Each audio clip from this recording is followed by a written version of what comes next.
유진 선생님의 역사 비법으로 역사 개념 바로잡기. 학습 시간은 줄이고 성과는 높입니다. 망포동 최대 규모 종합학원 더에듀 프리미엄의 역사 단독 전임 강사 유진 선생님을 소개합니다. 학부모님들 고민 많으시죠? 걱정은 노, 역사는 유진. 어려운 내신 이젠 놓치지 마세요. 망포동 한국사는, 망포동 세계사는, 저국어 역사 논술 유진.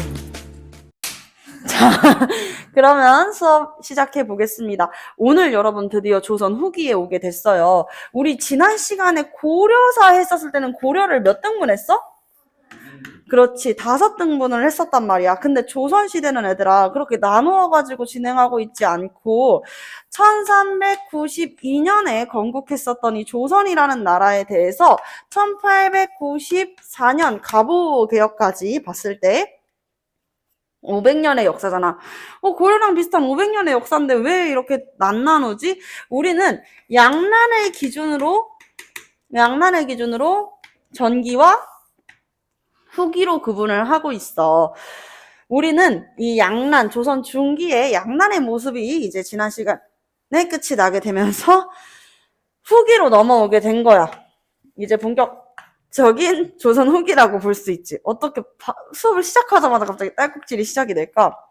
자, 어쨌든 우리 이 양난 지난 시간에 배웠었던 부분들 한번 복습해 보면서요. 11강에 있는 내용까지 나가 보겠습니다. 11강이 뭐야? 조선 후기잖아. 그치? 조선 후기에 전기와는 어떤 부분들이 달라졌는지, 세금 제도는 어떻게 바뀌게 됐는지, 그래서 조선 후기에 제도 변화가 나오게 되는 파트지. 역사는 얘들아 인물과 사건, 제도를 중심으로 학습할 수 있다 그랬잖아. 그 중에서 여러분들이 가장 어려워하는 것이 바로 제도다라고 이야기를 했는데, 우리가 기존에 이제 쌓아 올렸던 것들이 있어서, 베이스가 있어서 어렵지 않게 11강도 끝내볼 수가 있을 것 같아. 자, 일단은 양난은 어떤 난을 이야기하고 있어? 임진왜란과 그렇지, 병자호란, 양난을 이야기하고 있어. 호란과 외란을 들어가지고 설명을 하고 있지.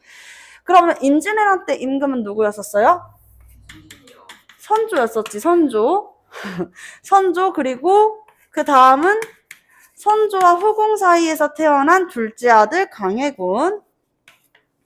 그리고 이제 세 번째가 바로 인조가 되겠습니다. 선조의 이 손자였었던 인조. 근데 군자로 끝나는 왕, 다음 왕에는 무엇이 붙는다? 단정이 붙는다라는 이야기도 여러분들한테 드렸었습니다. 그쵸? 기억나죠? 자, 요 별로 이제 시험 문제에 나오는 포인트들을 정리를 해가지고 설명을 드렸었는데, 선조는 일단 첫 번째 붕당, 살림 세력이 붕당을 형성하는 게 이제 첫 번째고, 그리고 두 번째가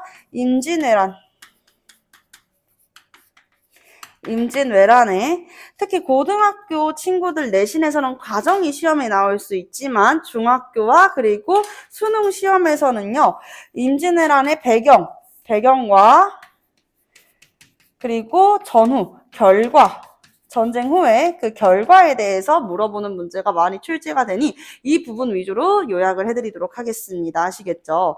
여러분들 수능과 내신의 차이를 알아요? 왜? 응? 수능은 한 번 보고 내신은 많이 봐요. 오, 그렇군요. 수능은 한 번 보고 내신은 많이 본다라. 그럼 수능은 왜 한 번 볼까? 중요하니까. 중요해요. 뭐가 중요할까? 어려워. 수능은 어려워. 왜 어려울까? 분별력을 근데 생각해보면 한국사는 수능 문제보다 내신이 더 어려워, 얘들아. 그치? 수능이라는 것 자체가 대학 수학 능력 평가야. 그쵸? 그렇기 때문에 대학교의 수업을 이해할 수 있는 능력을 평가하는 거야. 여러분들 카이스트에서는 수업을 영어로 진행하는 걸 알고 있나요? 그쵸? 영어로 진행하고 있는데 지금 여러분들이 카이스트에 입학을 하게 된다고 생각을 해봐. 기본은 좋겠지만 수업을 알아듣고 수업을 따라갈 수 있을까? 없겠지, 그치? 그래서 당신이 대학교에 오게 됐을 때 기본적으로 수업 내용을 어느 정도 이해할 수 있을까를 변별해내는 척도가 바로 수학 능력 평가라는 거야. 알겠지? 그러면 내신은 뭐야? 내신에서 평가를 하는 기준은요, 여러분들이 얼마나 성실하고 꼼꼼하게 공부를 하는지야. 그래서 시험 문제 자체가 굉장히 깊숙하게 나올 수가 있지. 그치? 왜냐면 우리가 학교에서 배운 개념에 대해서 깊게 나오는 거니까 미리 준비할 수가 있단 말이야. 그래서 넌 얼만큼 준비를 할 수 있니? 넌 얼만큼 꼼꼼한 학생이니? 넌 얼마나 성실한 학생인지 물어보는 게 내신이야. 근데 우리는 이 한국사 특강을 통해 가지고 내신과 수능을 모두 챙겨야 되는 거잖아. 그치? 또 들을 친구 없잖아. 고3 올라가는 겨울방학에 또 들을 친구 있어요? 그때까지 내가 있을지도 모르겠어, 얘들아. 자, 그렇기 때문에 농담이야. 자, 그래서 진심일 수도 있어. 근데 자, 그러다 보니까 이제 우리는 요런 맥락에서 어떤 게 수능에서 그동안 많이 출제가 되었고, 그리고 내신에서는 어떤 식으로 초점을 맞추는지를 나눠가지고 선생님이 설명을 해주잖아요. 그 부분을 잘 따라와 주셨으면 좋겠습니다. 일단 붕당부터 볼게. 붕당은 선조 때 사림이 정계에 주도하게 된단 말이야. 근데 사림 세력 그 전까지 연산군, 중종 다음에 인종 다음에 명종 때를 거치면서 여러분이 무엇을 겪었어? 사림 세력이 화를 입는 사화를 겪었었지. 연산군 때의 사화, 첫 번째 사화 무엇이었어? 무호! 자, 그렇지. 김정직이 무호 사화. 그리고 갑자기요, 갑자사화, 패비 윤씨 사건을 계기로 일어났었던 살인뿐만 아니라 혼구 세력들도 함께 이제 피해를 보았었던 갑자사화가 있었고요. 중종 때 조광조의 기묘한 기묘사화, 명종 때는요, 을신연스럽다, 을사사화. 살림 세력뿐만 아니라 훈구파들, 특히 외척 가문들도 대거 축출되었었던 이런 여러 번의 사화. 사실 이거보다 사화가 더 있어. 근데 교과서에서는 이 4개의 사화만을 중심적으로 다루고 있단 말이야. 자, 이 4번의 사화를 거치게 되면서 살림 세력들이 정말 여러 번 피해를 입었었는데, 그런데 불구하고 살림이 선조 때 정계를 주도할 수 있게 돼. 그 이유는 무엇이었어? 조선이란 나라는 어떤 나라야? 철학자의 나라라 그랬지. 이 철학의 기반, 학문의 기반과 토대를 잘 닦아 나갔었기 때문이야. 그래서 살림 세력은 첫 번째 선현에 대한 제사를 지내고 학문을 연구하는 기관인 서원과 향촌사회의 자치 규약이라고 하는 향약을 통해서 그 기반을 다지고 선조 때는 정계를 주도하게 되었었다라고 이야기를 했어. 정계를 주도하게 되었었다. 아시겠죠? 자, 그리고 나서 이 살림 세력이 두 파로 나뉘어지게 됩니다. 바로 동인과 서인이지요. 그쵸? 동인과 서인. 이 나누어지게 되었었던 사건이 중학교 내신 때는 정말 여러분들 경험해 봤잖아. 이거 시험 문제 하나씩 나왔었던 거. 나뉘게 되었었던 사건. 어떤 벼슬직을 놓고 대립했었어? 그치, 이조전랑. 정확하게는 척신정치.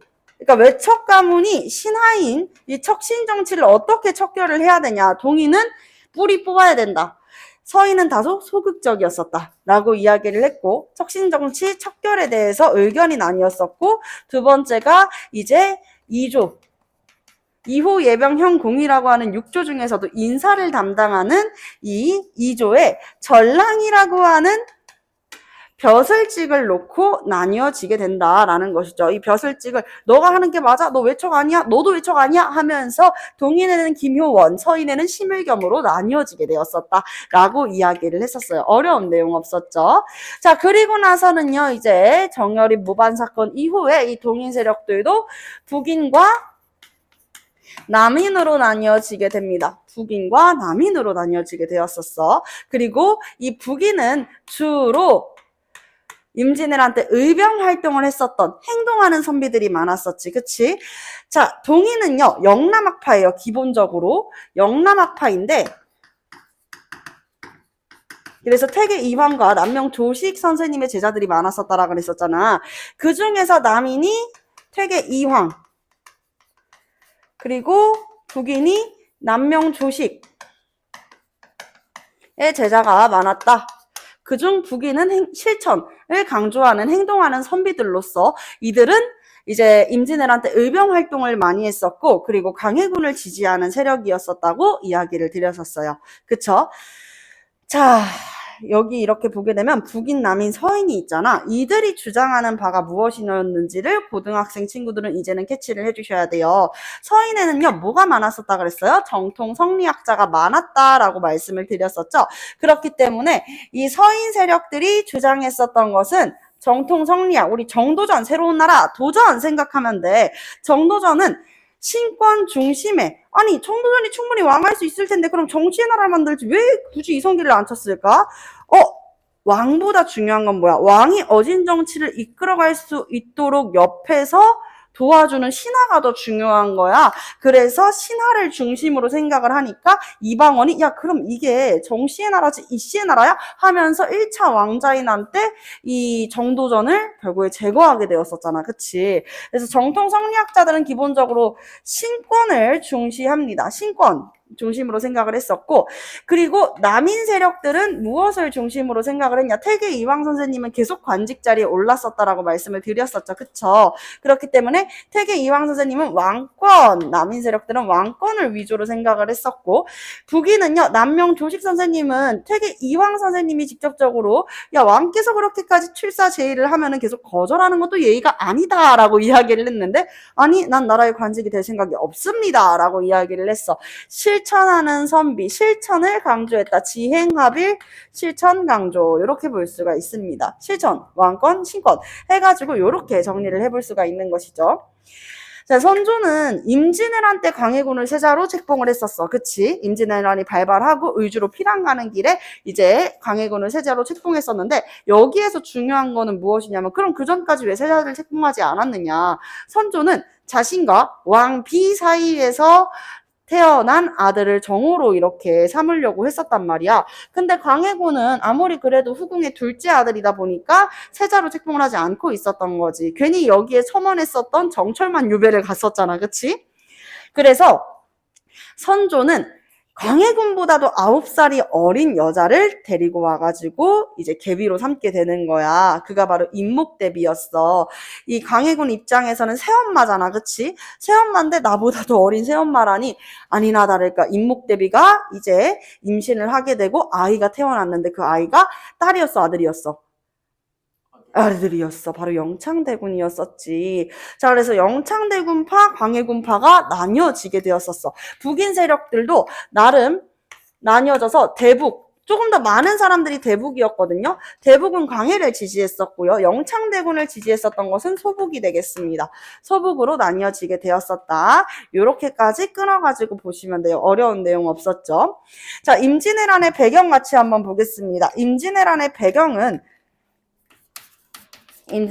배경은 국내의 상황과 그리고 국외의 상황으로 볼 수가 있는데, 국내의 상황은 어땠냐? 일단 16세기 이후에 군역이 문란하게 된단 말이야. 그치? 군역이 문란해져. 너 나 대신 군대 좀 가줄래? 하는 일들이 빈번하게 발생한다는 거야. 재영아, 너 나 대신 김계동 이름으로 군대 좀 갔다 와라. 막 이렇게 하면서 군대를 갔다 오게 되고, 이후에는 오위체제가 붕괴가 되지. 오위체제가 붕괴되었었고, 그리고 이 외랑 여진, 북로남해라 그래서 북쪽으로는 여진족이, 남쪽으로는 왜구가 침입을 하게 되었었단 말이야. 1510년에 침입했었던 삼포 외란, 중종 때였습니다. 중종 때 1510년에 삼포에서 왜구들이 침입을 하게 되는데요. 선생님 삼포 어디서 들어봤는데요? 자, 역사를 공부할 때는 이거 어디서 배웠지? 이거 뭐였지를 계속 좀 꼬리에 꼬리를 물고 가는 게 좋아, 얘들아. 삼포가 뭐였어? 우리 언제 배웠지? 4강에서 배웠어. 조선의 대외 정책 했었을 때 배웠는데, 조선의 이 외교 정책은요 4대 교린 정책이라 그랬었지. 삼포는요 4대 정책이랑 관련이 있어요? 교린 정책이랑 관련이 있어요? 교린 정책이랑 관련이 있어요. 교린 정책은 우리가 크게 여진과, 북쪽으로는 여진과 남쪽으로는 일본으로 나뉘어져 있었는데, 삼포는요 여진이에요, 일본이에요? 일본이었습니다. 그쵸? 일본에 대한 회유책이었었죠. 그래서 부산포와 연포, 제포를 개항해서 제한적인 무역을 허용을 했었던 거야. 근데 그 부산포, 연포, 제포에 제자는 어이자입니다. 부산포, 연포, 제포에 침입했었던 왜구들이 난을 일으키게 된 것이고 이후에는요. 약 50년 정도가 지났을 때 1555년에 명종 때였었거든. 이때는요. 을묘외변까지 일어나게 되는 거지. 을묘외변까지 일어났었을 때 아니, 우리가 수도만 방비를 하는 게 중요한 게 아니겠구나. 수도만 방비하는 게 관건이 아니겠구나라고 생각을 하게 되는 거야. 그래서 이후에 우리가 무엇을 설치했어? 변방의 치안을 방비하기 위한 비변사를 설치하고 이후에는 상설화하게 되지. 그리고 조선 후기 때 제도 변화에서는 비변사가 빠지지 않고 나온다 그랬어. 왜? 이 비변사가 나중에 뭐가 된다 그랬죠?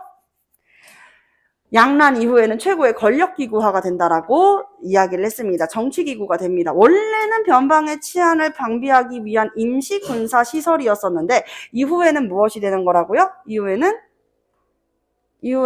정치기구가 된다. 좋습니다. 자, 이렇게 정리를 해보고 이 외에도 여진족이 침입했어가지고 당시 춘추 탕근대 전투에서 활약했었던 신립이 이 리탄게인한 때 활약을 했었다라고도 말씀을 드렸어요. 국외에서는요. 도요토미 히데요시가 어디로 침입을 했었어요? 우리 조선에 침입을 했었어. 근데 왜 침입을 하게 됐었냐는 거야. 일본도 이제 여러 지역의 성주, 다이묘들이 성을 쌓고 다이묘를 칭하면서 전쟁을 하고 있었던 전쟁 시기였었는데, 전국시대였었는데, 이 전국시대를 통일하게 된다. 자, 도요토미 히데요시가 전국시대를 통일하게 되자 어떻게 됐어? 이 끓어오르는 에너지를 어디에다가 발산해야 될지 모르겠네? 그럼 우리 명나라, 저기 중국 대륙으로 올라가자라고 하면서 조선아, 길을 비켜라 정명가들을 요구했어. 우리는요, 명가 4대 관계이기 때문에 정명가도 요구에 거절을 하게 되니까 일본 대군 20만 대군을 이끌고 우리 조선에 침입하게 되었었던 게 조선 건국으로부터 딱 200년 뒤였었던 1592년에 임진왜란이 되는 것입니다. 아시겠죠? 자, 그래서 도요토미 히데요시 전국시대 통일하고 우리나라로 침입해 오게 되는 임진왜란이었습니다. 자, 그 결과는요, 광해군의 이 내용이랑도 맞물리게 되니까 같이 설명을 드릴게요.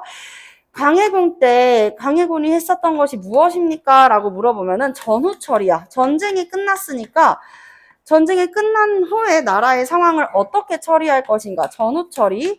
그리고 두 번째는 우리 중립외교, 그리고 폐무살제로 인해서 광해군이 뭐가 됐어? 폐위되었었죠? 그걸 우리가 중종반정이라고 했을 때 중종반정까지가 여기에서 기억해줘야 되는 포인트가 된다라는 것이지. 자, 광해군 때 전후처리, 당시 그러면 임진왜란의 결과는 어땠는지부터 설명을 드리도록 할게요. 임진왜란은 7년간의 전쟁이었었잖아. 1592년부터 1598년까지 이어졌었던 전쟁이었었단 말이지.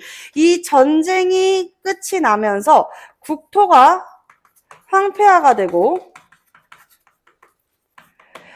병에 걸리거나 죽는 백성들도 많았기 때문에 인구가 크게 감소하게 됩니다.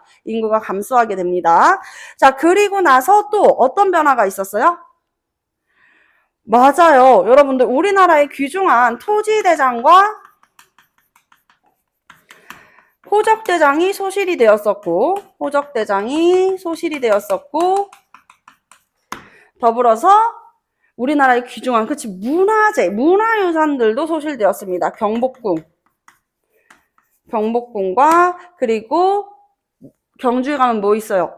그렇지, 불국사 등이 소실되었었다라는 것이죠. 이런 변화를 나왔습니다. 왜요?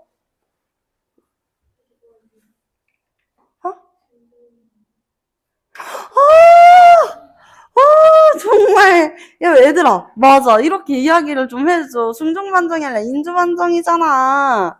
그치? 아, 선생님이 어제는 어떤 일이 있었냐면, 말로는 도요토미 히데요시라 그랬는데, 쓰는 걸 도쿠가와 이에라스라고 써가지고, 애들이 말을 들었을 때는, 끄덕끄덕 했는데, 이제 필기가 여기까지 가니까, 선생님, 근데, 이렇게 된 거야.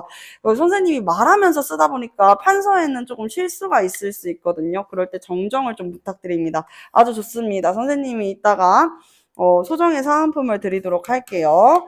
인조반정. 실수하지 않도록 선생님도 신경 쓰도록 하겠습니다. 인조반정입니다. 자, 경복궁과 불국사가 소실되기도 했어요. 그리고 세금 수취 체제도 막 개편을 해야 되겠지. 왜? 이게 세금이랑 관련이 있는 거거든. 나라에 누가 있고 토지는 누가 소유하고 있는지를 알아야지 세금을 거둘 수가 있는 거잖아, 얘들아. 그래서 이런 것들을 개편하는 인물이 바로 광해군이었었다. 광해군의 전후 처리 한번 보도록 하겠습니다. 국토가 황폐하다고 인구가 줄었어. 그럼 국토 황폐화 어떻게 할 거야? 양전산업이야. 토지 개간산업이라고 해가지고 토지를 조사하고 개간하게 돼. 두 번째, 인구가 줄어들었대. 병에 걸린 백성들이 많았을 거 아니야. 병에 들린 백성들, 언제 올지 모르는 이 의사만 계속 기다리고 있었겠지. 그렇다가 죽는 사람들도 너무 많으니까 증상을 먼저 미리 파악을 해가지고 필요한 약재를 구해놓고 약방에 가가지고 약을 다려 마시거나 아니면은 약재를 구해놓고 어의를 기다리게 할 수 있도록 하기 위해서 허준이라는 인물을 지원해서 동의보감을 편찬하고 동의보감을 완성하여 보급하게 되는 것입니다. 아시겠죠? 동의보감을 완성시켜서 보급하게 된다. 요게 이제 인구에 관한 이야기죠. 자, 세 번째는요. 토지대장과 호적대장이 소실됐어. 이게 없으면 세금을 수취할 수 있는 그 기반 자체가 없는 거잖아. 여러분들 생각해봐. 나라는 사람이 대한민국 국민으로 등록이 되어 있으니까 선생님 이제 1월이잖아요. 2월 됐잖아. 그치? 연초 되니까 미친 듯이 주민세, 자동차세, 뭐 카드도 연회비부터 시작해가지고 줄줄이 내라고 난리도 아니야. 그래서 와, 진짜 어른의 무게는 너무 무겁다. 이렇게 생각을 하고 있었거든. 그런 것처럼 이제 내가 대한민국 국민이기 때문에 납부해야 되는 세금이라는 게 있잖아, 얘들아. 그치? 근데 내가 대한민국 국민인지를 몰라. 그럼 세금을 거둘 수 있어, 없어? 없단 말이야. 그 수치체제의 기반이 되는 게 토지대장이랑 호적대장이야. 호는 집집마다, 가가호호 들어봤지? 집집마다 누가 얼마나 살고 있는지를 알아야 될 거 아니야? 그래서 토지대장, 호적대장을 정비합니다. 호적대장을 정비하게 되는 거죠.